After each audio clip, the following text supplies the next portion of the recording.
the late 1940s, an American engineer named Jack Northrop became obsessed with a singular, radical idea: the flying wing.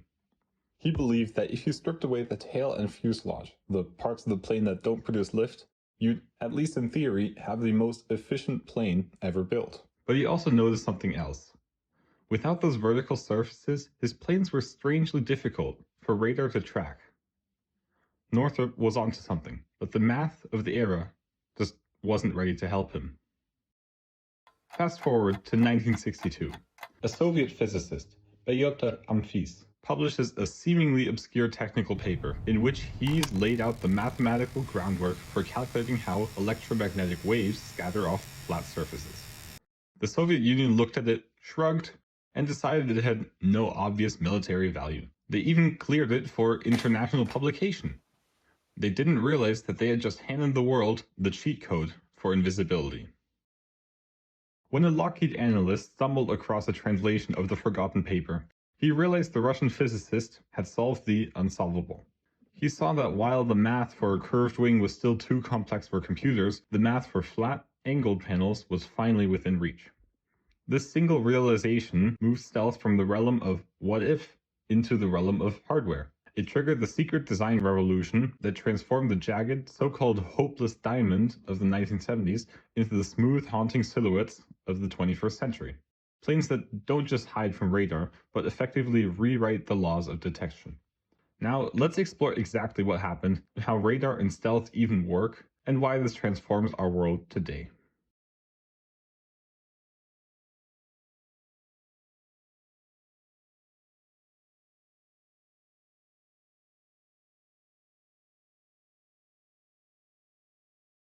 The hype makes it sound like magic, like these planes have a cloaking device from some sci-fi movie. But in engineering, there is no magic, only the clever exploitation of physical constants. To understand how we make a $100 million jet disappear, we have to stop looking at the plane and start looking at its echo. Radar was developed in the early 20th century and stands for radio detection and ranging. It's fundamentally just a game of shout and listen. A ground station sends out a massive pulse of electromagnetic energy, radio waves traveling at the speed of light.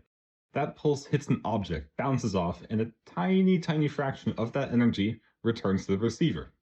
If you know how long the shout took to come back, you know how far away the target is. Simple, right?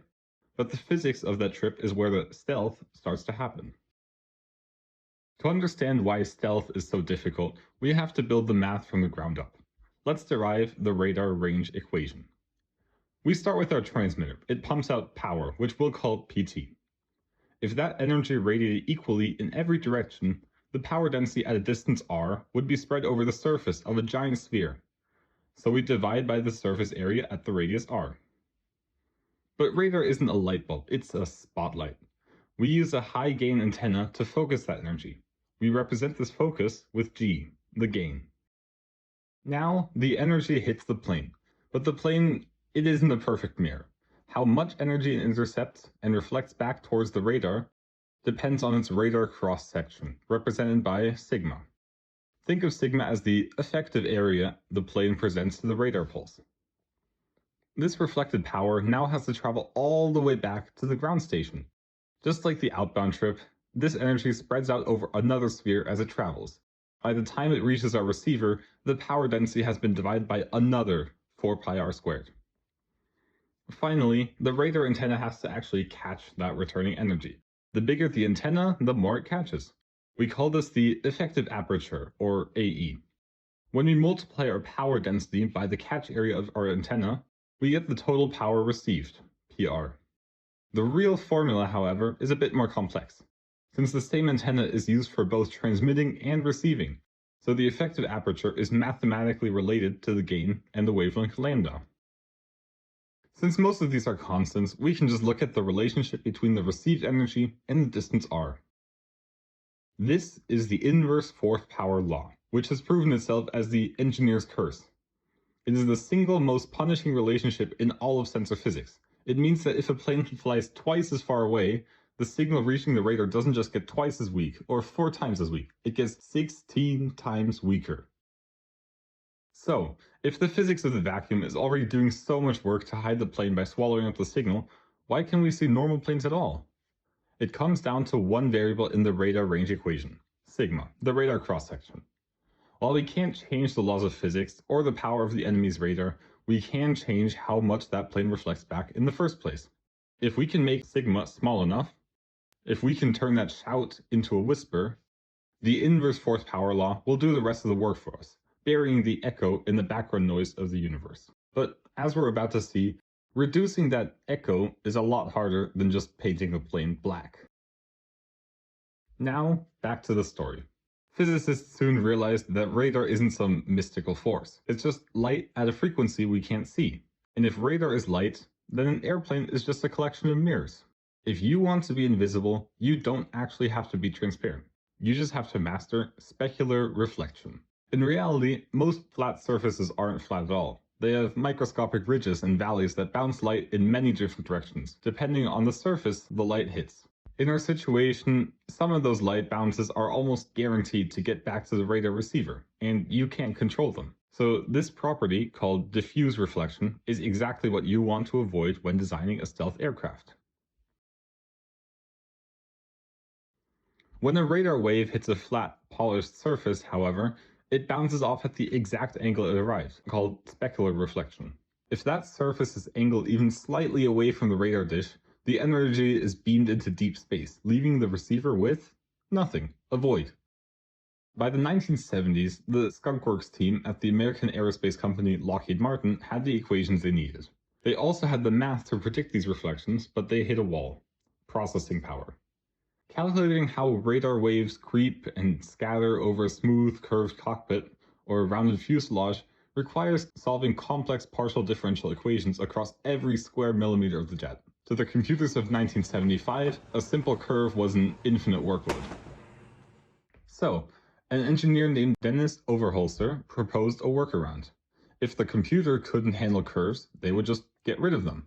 They designed the F-117 Nighthawk using nothing but flat triangular plates called facets. By breaking the airplane down into a series of flat mirrors, they turned a nightmare of calculus into a simple game of high school geometry. The computer only had to calculate the bounce for a few dozen flat surfaces instead of a billion points on a curve. The result was a plane that looked like an alien gemstone. Aerodynamically, it was a disaster. So unstable that it required 4 redundant computers just to keep it from falling out of the sky. But on radar, this giant multi-ton titanium jet had a radar cross-section smaller than a marble, at least to the high-frequency fire control radars it was designed to evade. The F-117 proved the principle. If you can control the geometry of the reflection, you can beat the fourth root law. As supercomputing power scaled, engineers at Northrop Grumman and Lockheed could finally move onward. They began using high-fidelity solvers for Maxwell's equations, the master set of formulas that govern every electromagnetic interaction in the universe. Instead of approximating a wing as 20 flat plates, they could now simulate how a radar wave would wrap around a continuous, smooth surface. But they weren't just guessing where the energy would go anymore, they were choreographing it. The result was the B-2 Spirit. On the B-2, every millimeter of the skin is mathematically designed to ensure that any radar energy hitting the broadside of the plane doesn't bounce back. This is why the B-2 looks like a giant smooth wing. There are no vertical tails to act as corner reflectors and bounce back a signal straight to its source. Its skin is composed of radar-absorbent materials that seemingly eat up part of the incoming radar power to make it even more invisible. But even the B-2 had issues. For one, it was really expensive. A single aircraft cost upward of $2 billion to produce.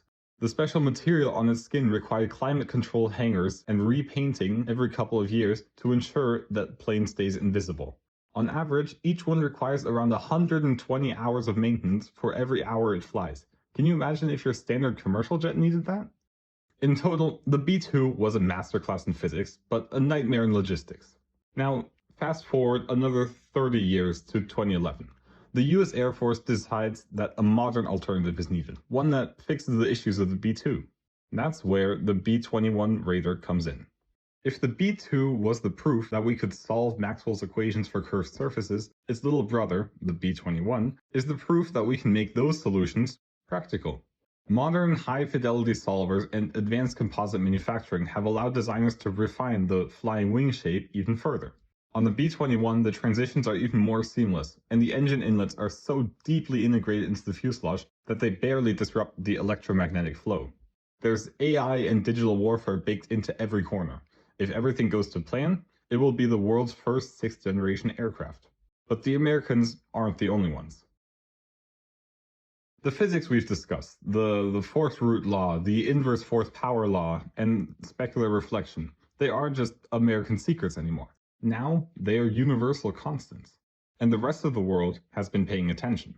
We see these same fundamental laws applied in the sharp serrated edges of the Chinese Chengdu J-20, the mysterious flying wing profile of the Xia H-20, and the blended wing concepts currently being developed by some European nations for the next generation of combat aircraft. And with AI and digital warfare on the rise, it seems increasingly likely that stealth and cybersecurity will be the next frontier of modern defense strategies.